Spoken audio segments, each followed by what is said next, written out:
So your garden tool is looking a little shabby, maybe the blades are dull. Don't worry, I'm going to help you fix it in 15 minutes.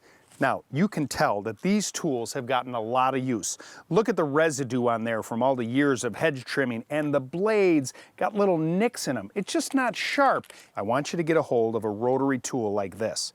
And what I've done is put a little sanding wheel attachment on the end. This is what's going to do all the work.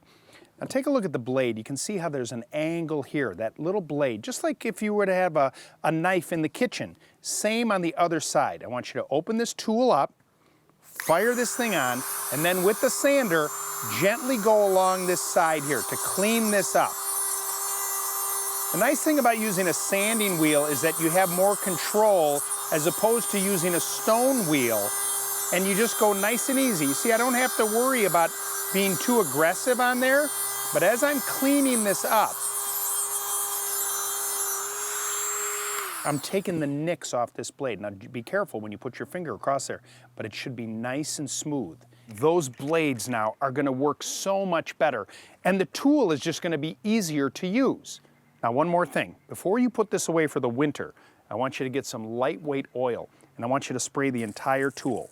Get that all over here. This is going to do two things. It's going to keep it well lubricated, but it's also going to keep it from rusting all winter long. But you see all that residue? Come summertime, I want that all to be wiped away. I want to make sure that that oil doesn't get all over the plants that you're cutting, because that can affect the health. That's it. A little grinding, a little oil, you fix it in 15 minutes.